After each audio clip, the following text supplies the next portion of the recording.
Hey everyone, before we start, tell me where you're watching from tonight. This story comes from a quiet little town in Eureka Springs, Arkansas, a place where the dead don't rest easily and the living survive by following rules. I was the new cemetery worker there, and on my very first day, I learned something you don't forget. In that cemetery, silence isn't peace.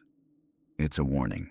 When I first pulled into Eureka Springs Cemetery, the world just stopped. You ever notice how some places don't make a sound? No birds, no bugs, no wind. Just that strange kind of silence that feels like it's listening to you.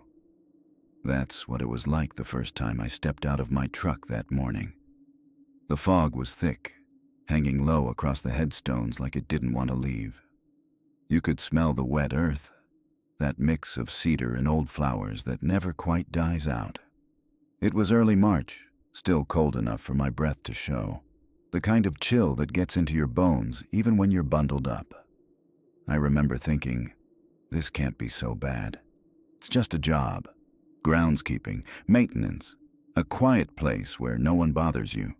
But quiet has a weight to it here. It presses down, heavy, like something's making sure you don't speak too loud. The cemetery itself is old, older than most of the town. Founded in the late 1800s, according to the brass sign out front, though locals say people were buried here long before that, when Eureka Springs was still a place folks came to take the waters for their health. Some stayed for healing, others stayed permanently. There's something about cemeteries in small towns like this. They're never just for the dead. They're part of the town's memory, its shame, its secrets. Every name on those stones means something to somebody still walking around. My first assignment was simple enough: report to the caretaker's shack by the southern gate. The county had hired me to replace the last guy, Ray. Good worker, they said, reliable, until he didn't show up one morning. They found his truck parked by the gate, keys in the ignition, thermos still warm. No sign of Ray. The sheriff wrote it up as voluntary disappearance. But in a town this small, people talk. The grocery clerk said Ray saw lights in the trees the night before. The florist said he came into town pale as a sheet, muttering about hearing someone call his name, except no one had been there. And the old preacher? He said Ray had disturbed something, whatever that meant. The caretaker's shack looked like it had been built from leftover wood. Leaning, splintered, the kind of place that groans when you open the door. The padlock was already hanging loose, like someone had unlocked it for me. Inside, it smelled of coffee, tobacco, and damp paper.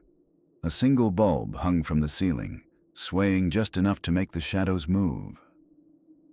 There was a small table by the window.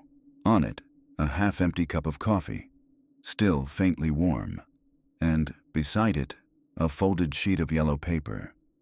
I thought it was a maintenance log or a schedule. It wasn't. The handwriting was rough, scratched into the paper like the writer didn't have much time. Across the top, in bold letters, rules. I'll be honest, I laughed at first. Thought it was some small-town joke. Maybe something they leave for every new hire to spook them a little. But something about the paper made me stop. The bottom edge was torn, like it had been ripped from a larger notebook, and on the corner, a fingerprint, dark, smudged, almost like dried dirt, or blood. I unfolded it slowly. The first line read, 1. Never stay past midnight. The second, 2. Don't whistle anywhere near the old mausoleum. My stomach tightened. There were more, but I didn't read them all then. Something about the room felt off, like I wasn't alone. The shack window faced the oldest part of the cemetery. Rows of worn headstones half swallowed by moss and fog. And through that fog, I could swear I saw someone standing near the big oak by the fence. Still, watching. I blinked, and they were gone. When I stepped outside, I noticed something else. The air had gone completely still again. No birds, no wind. Even the sound of traffic from town had vanished. It was like the world was holding its breath, waiting to see if I'd take that first step deeper inside. And I did. Looking back now, I should have walked away right then. Should have thrown those rules in the trash, locked the gate, and driven home. But that's the thing about places like this. They don't want you to leave. They invite you in. That day, I didn't just start a new job. I stepped into something older, quieter, and far more patient than I'll ever understand. And that folded piece of paper? The one marked rules. That was the first warning I didn't listen to. Because in Eureka Springs Cemetery, everything starts with silence. And silence here means you've already been noticed. The note wasn't from management. It wasn't typed, formatted, or stamped with any county letterhead.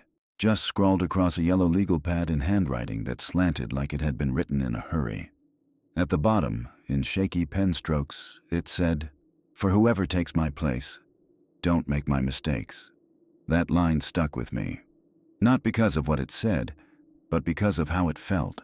Like a warning carved into the door before someone locks it for good. I figured it was a joke. Something left by Ray, the last groundskeeper, before he skipped town. Maybe a bit of dark humor. Cemetery workers have plenty of that. But something about the paper bothered me.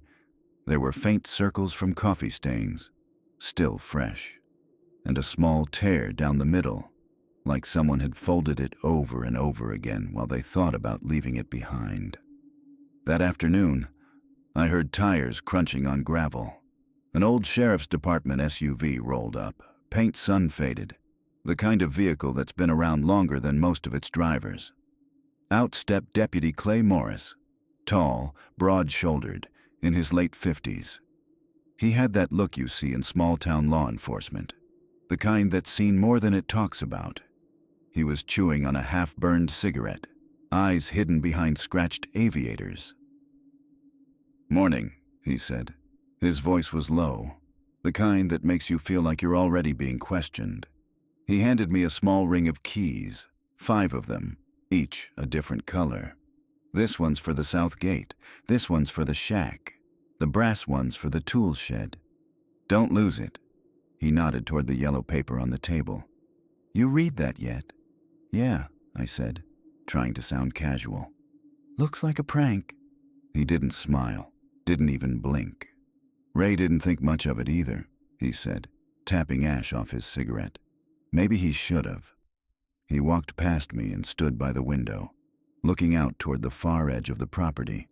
You could barely see that side through the fog, just the outlines of trees and a stretch of crooked headstones. "That part right there," Clay said, pointing with his cigarette. "Don't go down there after dark." "Why?" I asked. He turned, exhaled smoke, and shrugged. "Because it doesn't like being disturbed." The way he said it made me uneasy. Not they, not people, it. "Just folklore," I said, trying to lighten the mood. Clay looked at me, dead serious. "Call it what you want, but the locals keep their distance for a reason." He dropped the cigarette and crushed it into the dirt with his boot. "Ray was a good man," he said after a moment. "Never missed a day.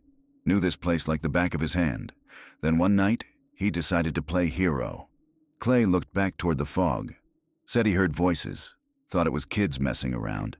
Went down there with a flashlight. That was the last time anyone saw him. The silence that followed was thick. I could hear the creak of tree branches outside and the distant caw of a crow, the only sound breaking through the stillness. He turned to leave, but paused at the doorway. "You'll want to read the rest of those rules," he said, his voice quieter now. "And don't laugh. Folks around here don't joke about the dead." Then he got in his SUV and drove off, slow, like he didn't want to kick up the dust that covered the graves. When the sound of his engine faded, I looked back down at the paper. 8 rules in total, each one stranger than the last. But rule number 4 stood out. Never walk the same path twice after sunset. I didn't understand it then. Why would a cemetery care which path you walked on? But that's the thing about these old places. Logic doesn't apply the same way. You learn that quick. or you end up like Ray. The rest of the day was quiet. I fixed a few headstones, cleared branches, and checked the irrigation system. By sundown, I was starting to think maybe Clay was just playing into the town's ghost stories. But as the fog crept back in, thicker than before, I caught something out of the corner of my eye. Movement near the far tree line. Just a flicker, like someone walking between the graves. I blinked, and it was gone. I told myself it was my imagination. But as I packed up to leave, I noticed something that hadn't been there that morning. The yellow paper with the rules? It was back on the table, folded neatly again. Only this time, there was something new written across the top in the same shaky handwriting. You're already late. There were 8 of them. 8 rules, printed in messy block letters that looked like they'd been pressed hard enough to dent the paper. Like whoever wrote them wanted to make sure the words stayed. The paper felt old, soft around the edges, but the ink was still fresh. Maybe a week, maybe less. I sat there for a long time in that caretaker's shack, reading them one by one while the wind whistled through the cracked window. Rule 1. Never stay past midnight. That one made sense at least. Cemeteries after dark have a way of changing. The shadows get longer, and every headstone looks like it's watching you. But there was something final about the way it was written. Not, don't work late. Not, avoid the night. Just never stay past midnight, like the clock itself had a stake in who stayed and who didn't. Rule 2. Don't whistle anywhere near the old mausoleum. That one made me laugh at first. I'd heard plenty of small-town legends. Whistle and the spirits follow you. Step on a grave and they'll tug at your ankles. All that stuff. But when I read it again, I noticed a faint smudge next to it. Almost like someone had tried to erase something that didn't come off. The paper tore slightly when I brushed my thumb over it. And underneath the tear, faint pencil marks. It whistles back. Rule 3. If you hear digging after hours, don't look for it. That one stopped me. You see, digging is a sound you learn to recognize working a cemetery. The dull thud of a shovel, the crunch of earth, the hollow scrape when it hits a coffin lid below. But the idea of hearing that sound after hours, when no one's supposed to be out there, it sits wrong. Like the earth itself is remembering what it used to hold. I thought maybe it meant animals, coyotes, maybe a fox. But then I remembered what Clay had said the day before. That side of the grounds doesn't like being disturbed. Rule 4. Never walk the same path twice after sunset. Now that one didn't make any sense at all. I actually said it out loud, like repeating it might make it sound less insane. Never walk the same path twice? What's that supposed to mean? This place had one main road and a loop. That's it. But something in my gut told me not to joke about it. Not out loud. There's a quiet kind of logic that comes with places built for the dead. They don't run by our rules, they run by theirs. Rule 5. If you see a lantern light that isn't yours, hide. That one hit different, because I'd already seen one. That night I came back for my jacket. I saw a faint light near plot 43. It moved slow, like someone walking but never stopping. At the time, I told myself it was a reflection from town, or a trick of the fog. But now I wasn't so sure. Rule 6. Don't let anyone in through the back gate, no matter who they say they are. This one had a line under it, thick enough to nearly tear the paper. Someone wanted that one remembered. And next to it, faintly penciled in, they'll sound like people you know. That made my stomach tighten, because when I first got there, that padlock on the back gate had already been broken, like someone wanted it open. Rule 7. Leave fresh flowers on plot 43 every Friday. That one came with no explanation, no warning, just a command. Plot 43 was on the oldest row, where most of the stones had turned gray and smooth with time. I'd passed it earlier. A small marble headstone with a single name, Eliza Harlow, born 1891, died 1912. No epitaph, no family, just that one name. I told myself it was part of some old caretaker tradition. a way of keeping the past from being forgotten. But even then, part of me knew it was more than that. Rule 8. If you hear someone calling your name, don't answer. I sat there a long time after that one, because buried somewhere deep, I remembered something Clay said, that Ray went missing after hearing voices, and the way this last rule was written, the ink looked different, darker, like it had been written over and over again, almost carved into the paper. I leaned back in the chair, the paper shaking slightly in my hands. Outside, the fog had thickened. The trees along the fence were nothing but black shapes in the white haze. And then, faintly, I heard something move. It wasn't a step, not exactly. More like the sound of soil shifting, slow and deliberate. I told myself it was the wind, but the air was still. I folded the paper, slid it into my jacket pocket, and told myself I'd throw it away when I got home. But I didn't, because deep down, I already knew. You don't throw away warnings left by the dead. My first full day on the job passed about how you'd expect. The kind of slow, uneventful work that lulls you into thinking this place is just another cemetery. I started early. Sunrise cutting through the fog like thin gold blades, the grass still heavy with dew. I mowed the north field first. The ground was uneven, soft in places, like something underneath was shifting when the mower rolled across it. You get used to that after a while in this line of work. Earth settling, roots pushing through. But here, the ground didn't feel settled.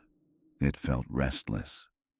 By mid-morning, I'd moved on to the east rows, clearing dead branches from around the older graves. Most of the names had worn away with time. I found myself reading the dates anyway, like maybe I'd recognize one. 1874, 1892, 1901. A long list of people whose stories stopped before mine ever began. Around noon, I ate lunch near the caretaker's shack. Just a sandwich, a thermos of coffee, and that kind of silence you don't notice until it feels too thick. There's no traffic sound out here. No kids, no dogs, no hum of life. Just the slow rustle of trees and the hum of your own thoughts. That's when I saw movement out by the tree line. It was quick, just a flicker of dark against the light fog. Could have been a deer, maybe a shadow. But something about it made the hairs on the back of my neck stand up. When I blinked, it was gone. By the afternoon, I'd made my way toward the far side of the property, the part Clay told me to stay away from after dark. From there, you can see the old mausoleum, a crumbling limestone structure tucked under a ridge of trees.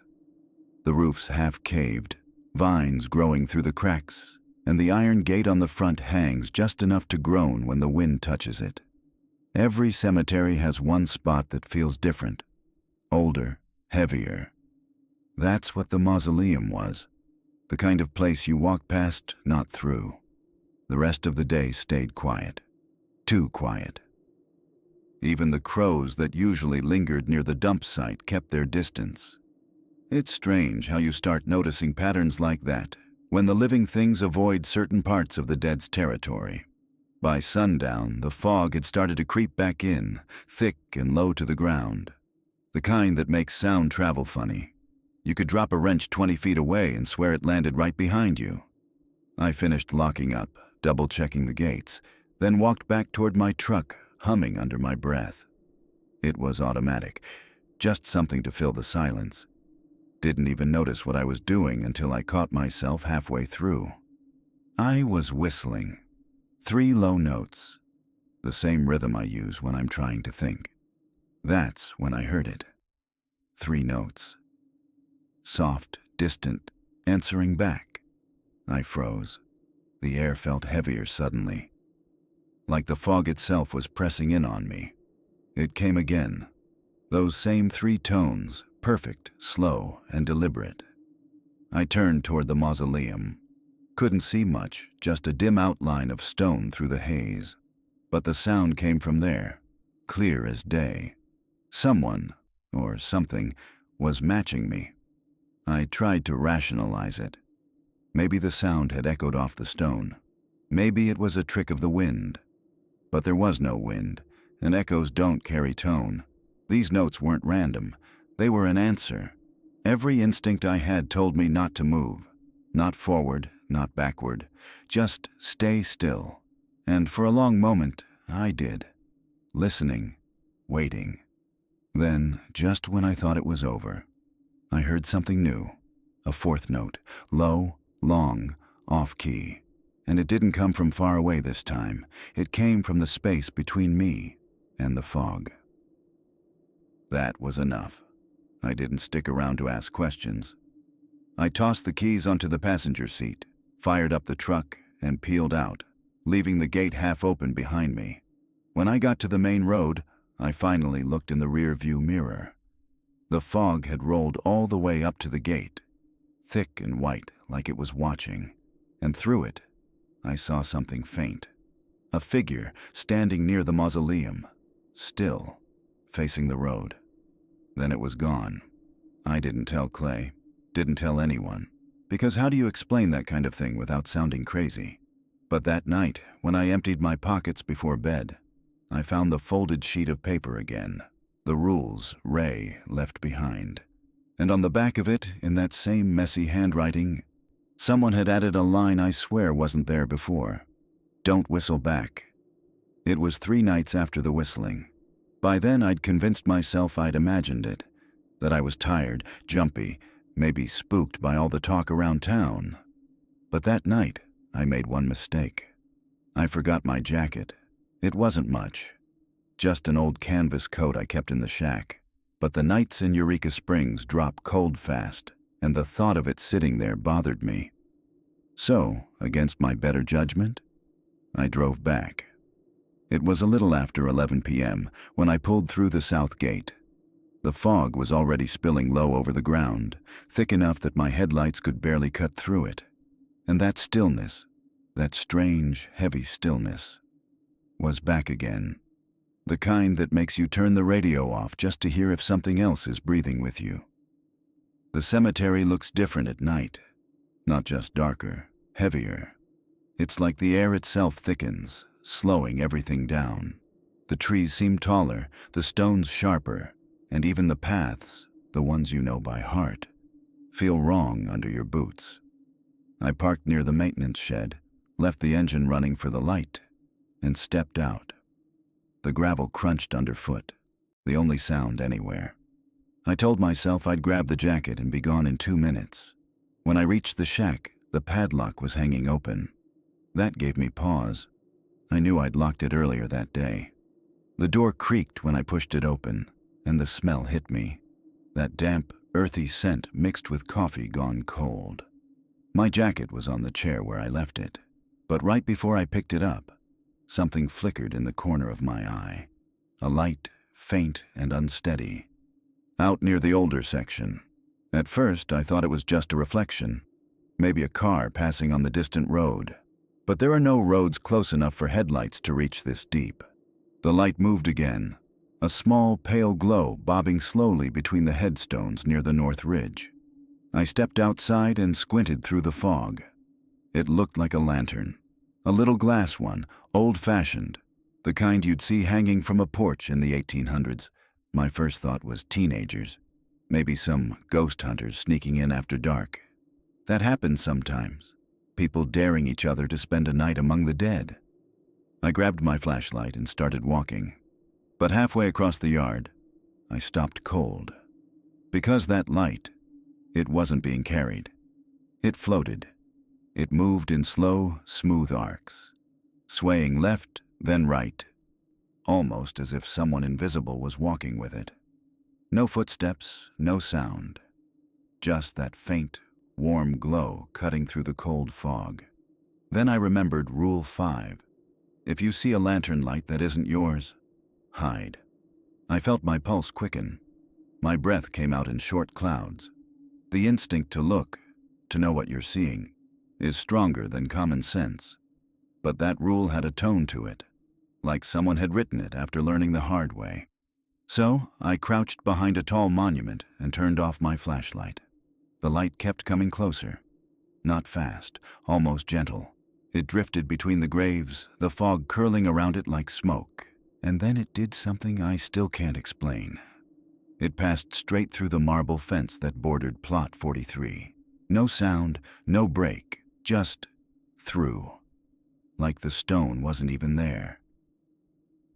The glow flickered once, faintly, then settled still, hovering right above the ground. And just for a second, I thought I saw someone standing behind it. Not a figure exactly, more like a shadow with no body to cast it. The kind of shape you see when you stare too long into a light that isn't yours. Then, as quick as it appeared, it dimmed. The glow shrank until it was nothing more than a pale spot in the fog, and then it blinked out completely. Silence filled the space where it had been, thick, almost humming. That was when I heard something faint, a whisper. At first, I thought it was the wind through the trees. But no, it was too low, too close.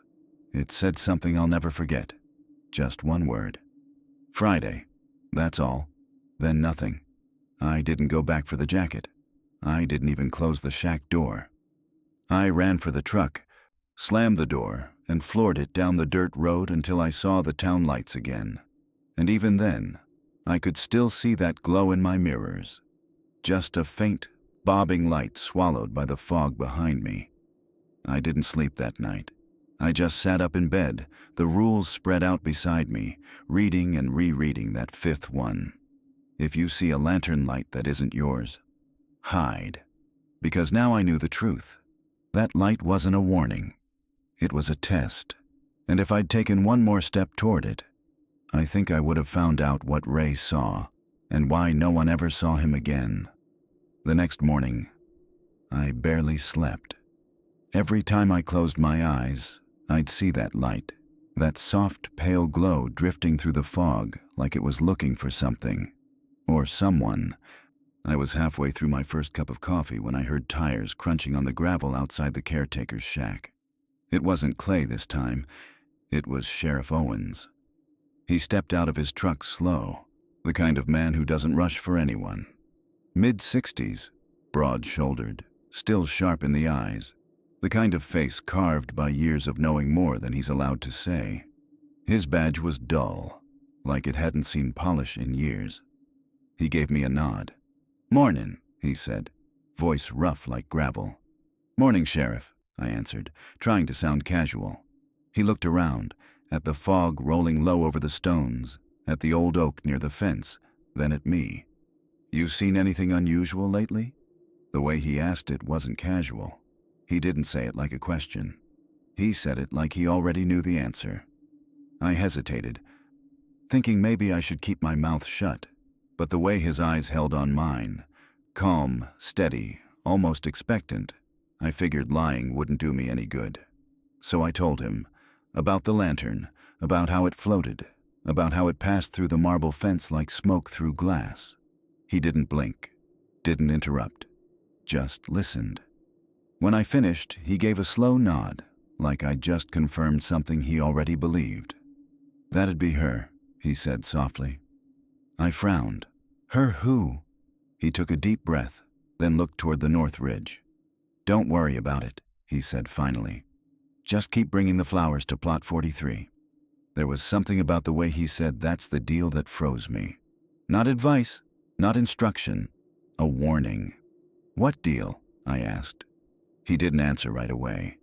He lit a cigarette, the flame trembling faintly in his hands. Took a drag, exhaled slow. Finally, he said, "You ever notice how quiet it gets around that plot?" I thought about it. Yeah, it was quiet. Too quiet. No birds, no bugs, not even wind. He continued, "That's her corner, always has been. As long as she's got her flowers, she keeps to herself. You stop bringing them." He paused, eyes still on the ridge. "Then she starts wandering." I swallowed. "Who was she?" He looked down at the ground, then back at me. "Just keep the flowers fresh," he said. "Don't go asking questions you don't want the answers to." He turned to leave, but before getting into his truck, he looked back one last time. "You still got that rule sheet?" he asked. I nodded. Good, he said. You follow every word on it. Don't test the ones that sound stupid. Those are the ones that'll get you killed. Then he climbed in and drove off, slow, like he was giving the cemetery time to breathe again after being watched. I stood there for a long time after he left. The fog was thinning, sunlight spilling across the grass, catching on the dew like tiny mirrors. For a moment, the place almost looked peaceful again. Normal. But peace doesn't last long here. Because when I walked back toward the shack, I noticed something lying on the porch steps. A single daisy. Fresh, bright white, and wet with dew that hadn't fallen yet. Plot 43 was nearly a quarter-mile from that shack, and I hadn't brought flowers since last week. I bent down and picked it up. The stem was cold, colder than the morning air. And as I held it, I realized something else. The petals were trembling, not from the wind, from something underneath them, like a faint vibration, almost a hum. I dropped it. It landed face down on the wood, and that humming stopped instantly. That was the first time I thought about quitting. But something about this place, it doesn't let you quit. Because that afternoon, when I went out to mow near Plot 43, I saw Sheriff Owens's truck parked at the gate again, empty. Driver's door open, engine still running, and there, resting against the headstone of Eliza Harlow, was a bouquet of daisies, fresh ones. That's when I knew two things for sure. One, the sheriff wasn't just checking on me, he was checking on her. And two, there was never just one person keeping the deal. There's always someone watching Plot 43. Always. I found it that afternoon. Plot 43. The ground there felt different beneath my boots. Softer somehow, like the soil hadn't settled in over a century. It sat tucked away at the far edge of the property, where the trees start crowding in close and the fence disappears into the woods. You could walk this cemetery 100 times and miss it every time. No flowers, no offerings, no names carved into neighboring stones. Just one lonely marker half swallowed by moss and time. A weathered gray headstone. Eliza Harlow, 1891-1912. That's all it said. No epitaph, no beloved daughter, no gone but not forgotten, just her name and the years that took her. I crouched down and brushed the moss away, tracing the letters with my glove. You can tell a lot about a grave by how it's been treated, the way the ground sits, the way the roots grow around it. This one looked untouched, like no one had come here in decades. And yet, there was something about it that felt kept. No weeds, no insects. The earth around it was smooth, pressed flat, like someone had been standing there not too long ago. That's when I remembered what the sheriff said. As long as she's got her flowers, she keeps to herself. So I did what I was told. I walked back to the truck, grabbed a handful of daisies from the roadside patch that grows near the drainage ditch, and brought them back. I didn't have a vase, so I just laid them gently across the top of the stone. Simple, no ceremony, just a gesture. Something to say, I'm keeping my end of the deal. The air was still when I placed them down, but the moment my hand left the flowers, it changed. Not the kind of wind you feel, more like the kind you hear, a low hum that moved through the branches, the kind that doesn't belong to weather. And for a second, it felt like the whole cemetery took a breath, like someone had exhaled right behind me. I turned fast, expecting to see someone. Maybe Clay, maybe the sheriff. But there was no one there. Just the rows of stones fading into the fog. Only the fog wasn't the same. It had lifted, completely. The air was clear for the first time since I started the job. Sunlight reached down through the trees and spilled across the graves, lighting up every inscription like they'd been waiting for it. The silence was still there, but it wasn't heavy anymore. It was calm, peaceful. For a few minutes, I just stood there, watching the light touch her name. Eliza Harlow. And I don't know how to explain it, but I felt something stir in my chest. Not fear, not sadness, something closer to understanding. Like whoever she was, she just wanted to be remembered. I stayed a little longer than I meant to. Checked the nearby plots, tidied up the ground, even straightened a fallen marker. It's strange how quickly that place started feeling familiar, like it wanted me there. But as I turned to leave, something caught my eye.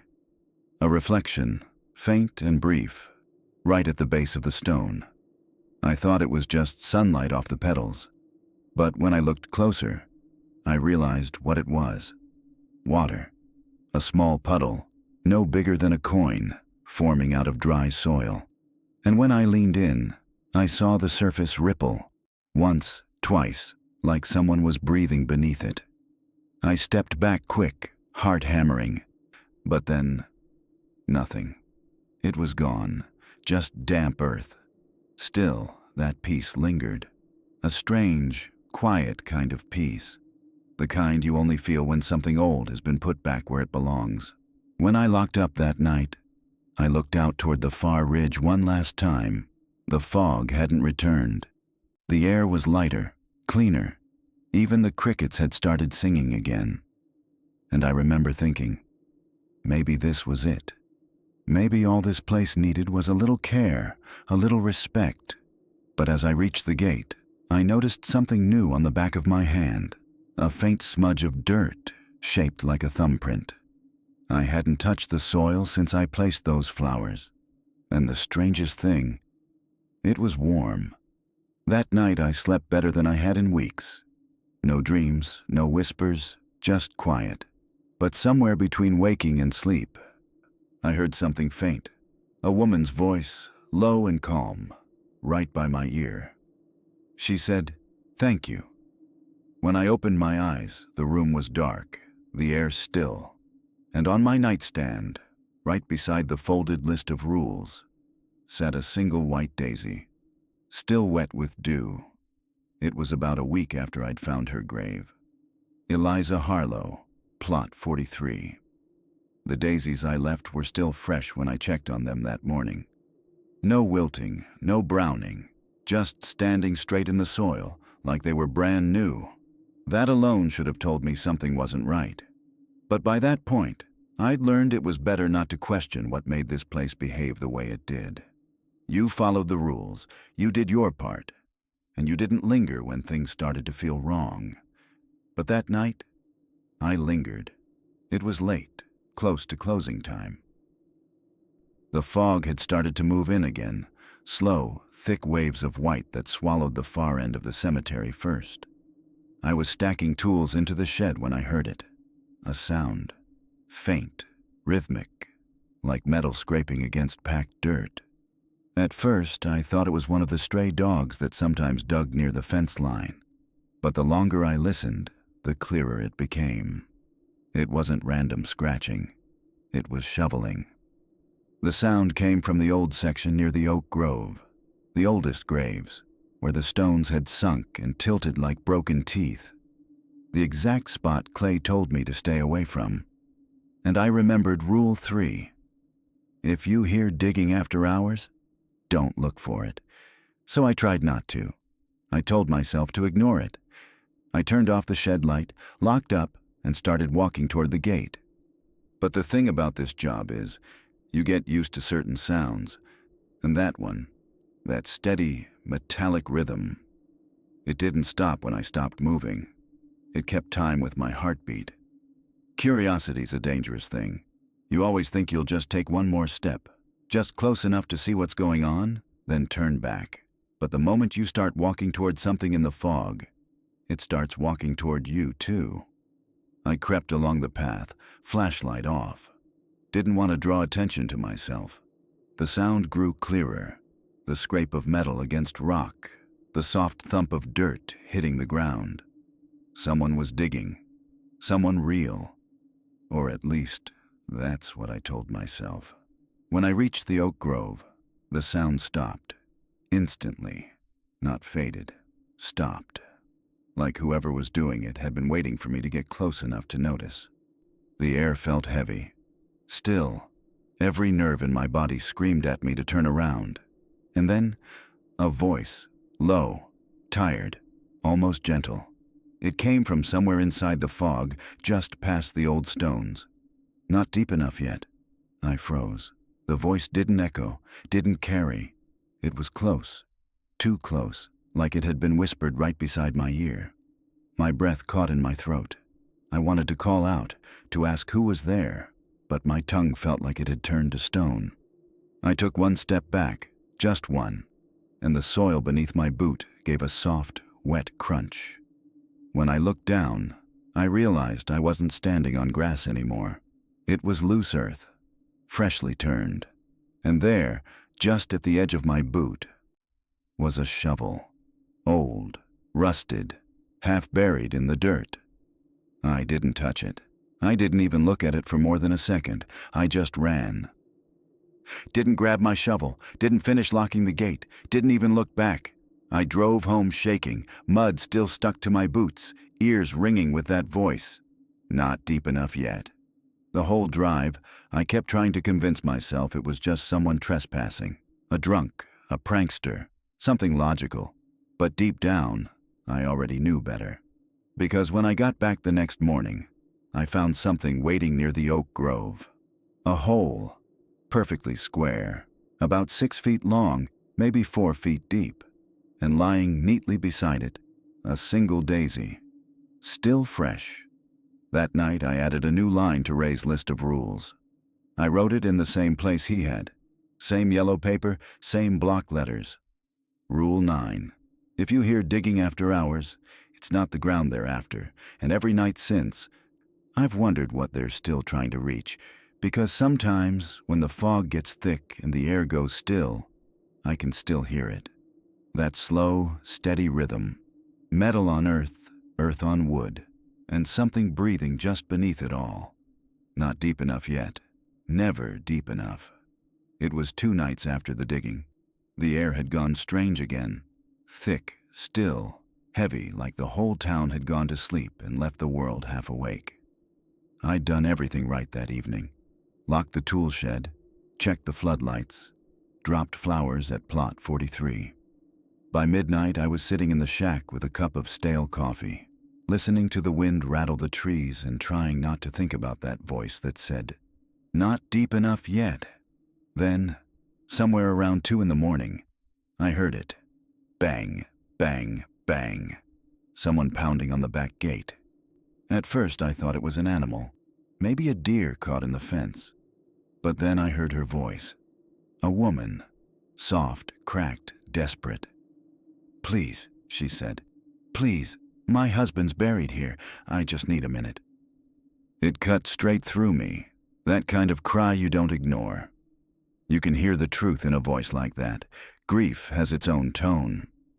I grabbed the flashlight and headed down the back path. The gravel was damp from earlier rain, and every step sounded too loud. The banging stopped when I got within 20 feet of the gate. The security light by the fence flickered to life, humming overhead. And that's when I saw her. A woman standing on the other side of the iron bars. Long, dark hair clinging to her shoulders. A pale dress stuck to her skin. She looked tired, wet, like she'd been walking through the woods for hours. "Ma'am," I said, keeping my voice calm. "You can't be here after hours." She stepped forward. "Please," she said again. "He's right there. I can see his stone from here. I just want to say good night." Her voice cracked on the word good night. I almost opened the lock. Almost.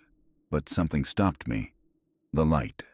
The bulb above her was bright, harsh white against the dark. And she didn't have a shadow. It took me a second to realize it. She was standing directly beneath that light, but the ground around her feet was clean. Nothing. No outline, no shape.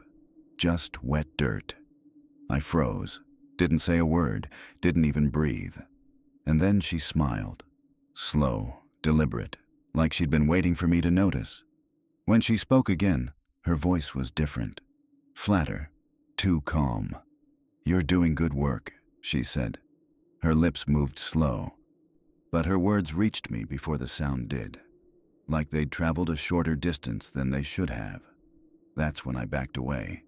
One step, then another. She didn't follow.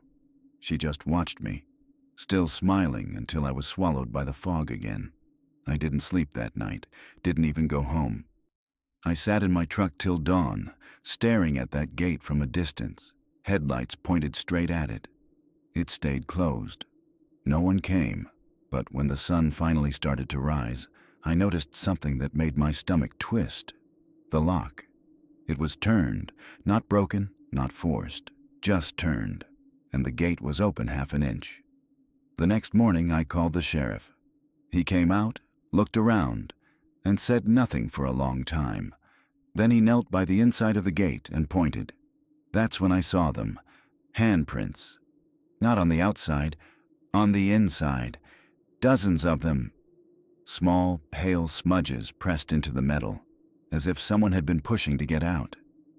The sheriff rubbed his jaw and said quietly, "Don't ever answer when someone calls from that gate. They can't come in unless you let them." That day, I wrote another note beneath Ray's rules. Rule 10. If someone begs to be let in, they're already here. Since then, I've kept that gate padlocked, chained, and wrapped twice over with wire. Still, sometimes around 2 a.m., I hear it rattle.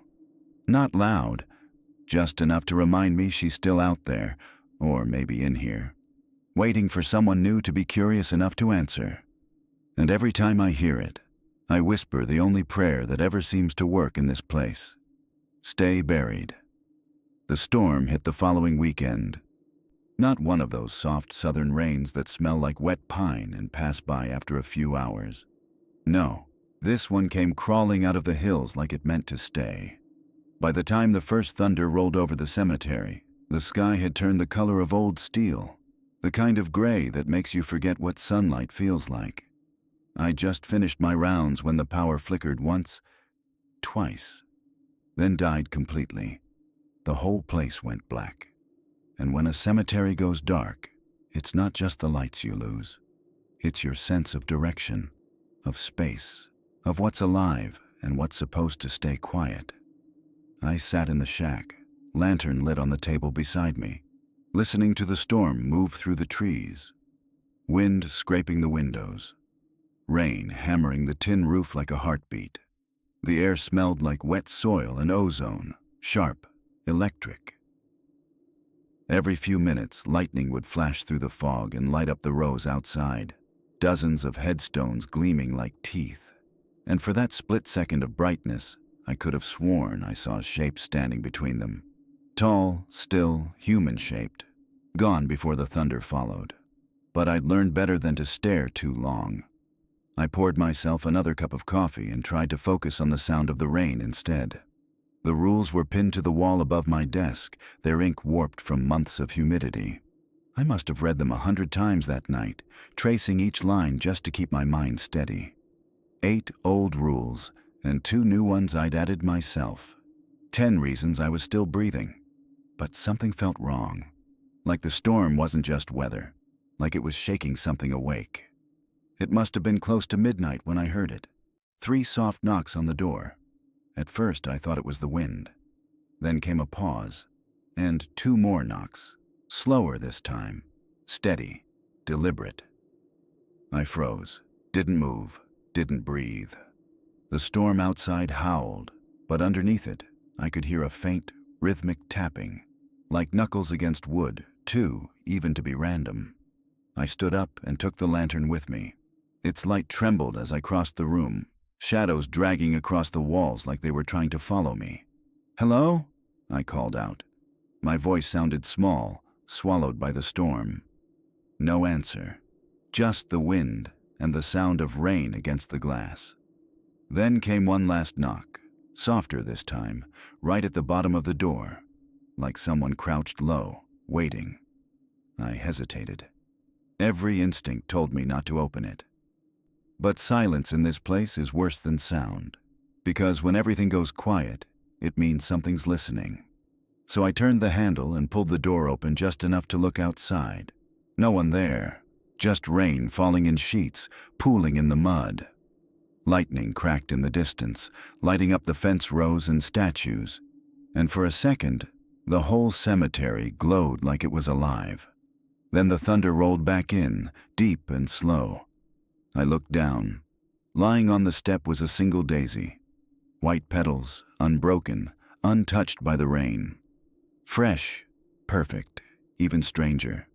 It was dry.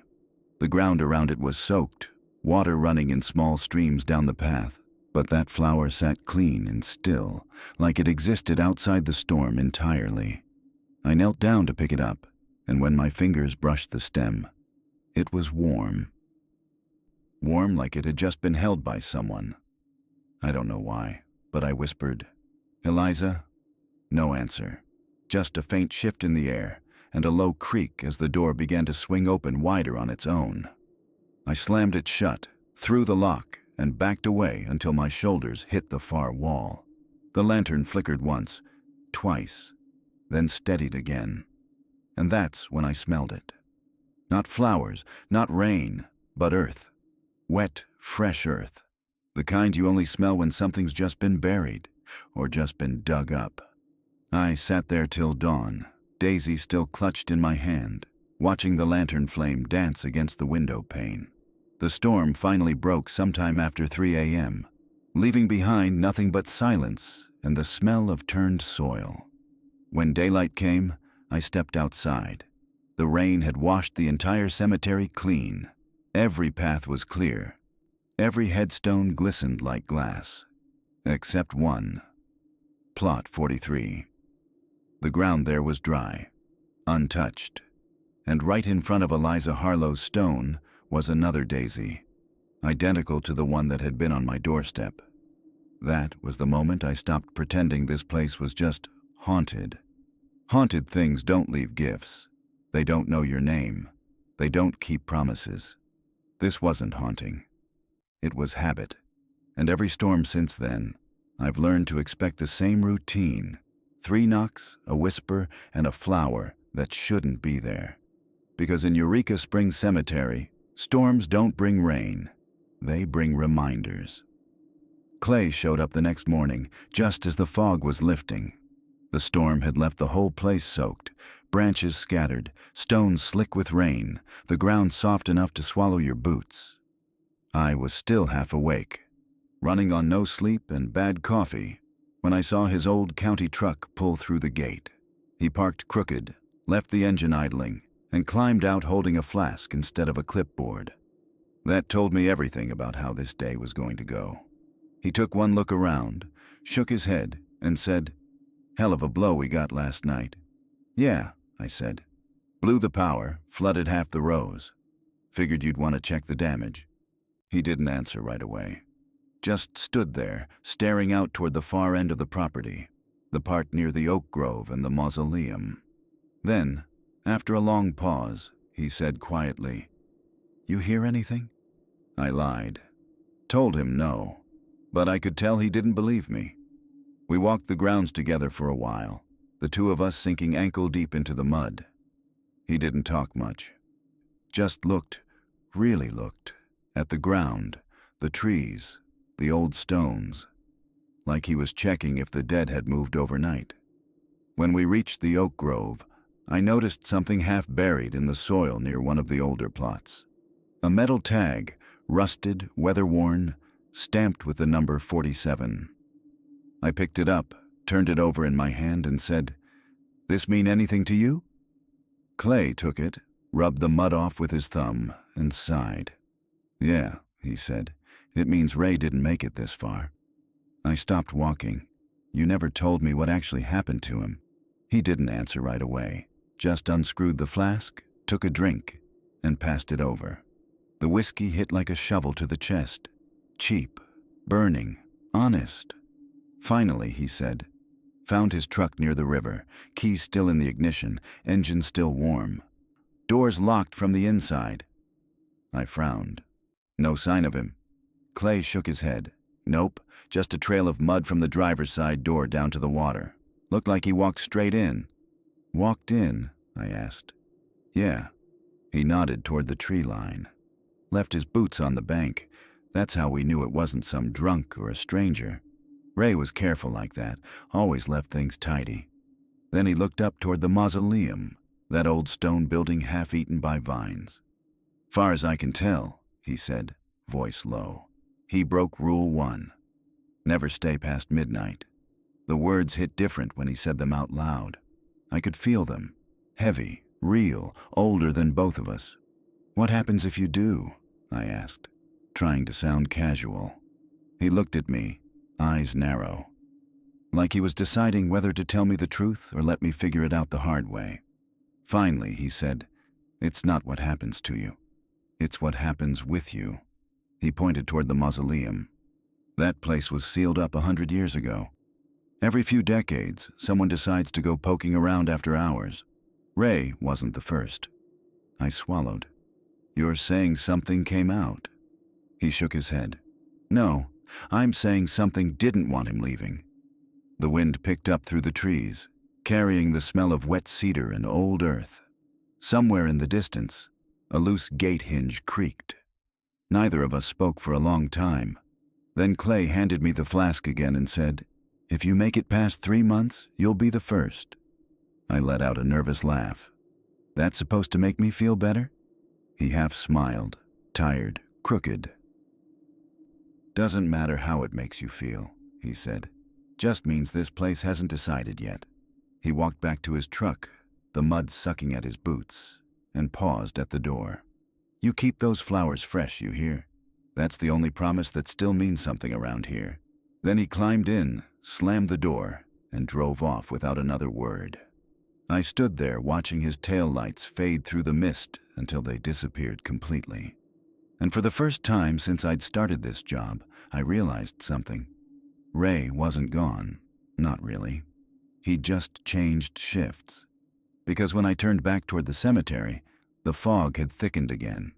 And through it, just for a second, I saw a shape standing near the mausoleum. Tall, still, and wearing a jacket just like mine. It's been 3 months now. 3 long months since I took this job at Eureka Springs Cemetery. The air feels different here now. Not lighter, not heavier, just aware. Like the place knows I've stayed longer than most. The rules still hang above my desk in the shack, pinned to the wood with an old nail. They're smudged and water-stained, the ink fading from the damp. But I know every word by heart now. 8 from Ray, 2 from me. 10 in total. 10 reasons I'm still breathing. But lately, I've been thinking about the ones that aren't written. The ones you only learn when the dead decide to teach you. After that talk with Clay, I stopped asking questions. You learn fast that curiosity doesn't survive long here.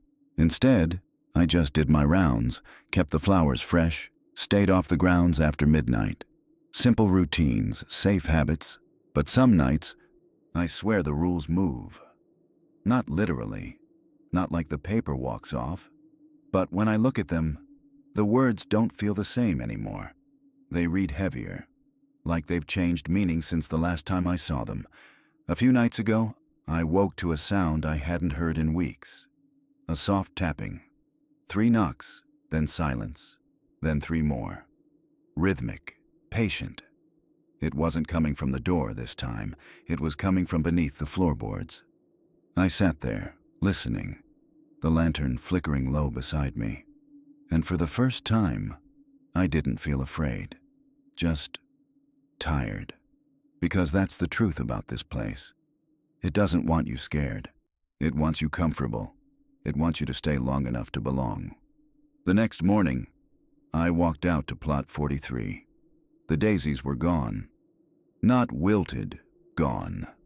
In their place, the ground was smooth, pressed flat. Like someone had been kneeling there. The fog was thick again, and the air had that smell. Damp cedar, old flowers, and something faintly sweet. I stood there, staring at that empty patch of soil, waiting for the peace I used to feel. It didn't come. Instead, I heard it. A voice, soft, behind me. "You kept your promise." I turned around, slow, careful, but no one was there. Just the fog rolling over the fence line. Then I felt it. A hand, light, cold, resting on my shoulder, and before I could move, it was gone. I went back to the shack and sat there for a long time, staring at that list on the wall. The paper looked older somehow, like it had been there 100 years. But there was something new written at the bottom, in smaller letters, shaky and faint. Rule 11. When she thanks you, don't reply. I read it once, twice, a dozen times, trying to remember if I'd ever seen it before. But I hadn't. I knew I hadn't, because right beneath it there was something else, a signature, Ray's, and next to it, in a different hand, my own. That night I packed my things, told myself I'd leave before dawn, before the fog had time to follow me. But as I loaded the truck, something caught my eye. Movement by the mausoleum. A lantern, small, pale, drifting slow through the dark. I should have left. I should have turned that key and driven until I couldn't see the hills anymore. But I didn't, because I knew what it was. And deep down, I knew it wasn't hers this time. It was mine. I don't know how long I stood there watching it, long enough for the fog to swallow the road, long enough for the air to stop moving. And when the light finally faded, I knew I'd made the same mistake Ray did. Staying past midnight isn't just about time. It's about belonging. Some places don't let go once they've learned your name. It's been 3 months. I don't clock in anymore. There's no one left to pay me. But every night, the lanterns light themselves, and the air hums like it's waiting for something. I've added one final rule to the list. Rule 12. If you ever take this job after me, don't read the rules out loud, because the moment you do, this place learns your voice, and it starts writing you in.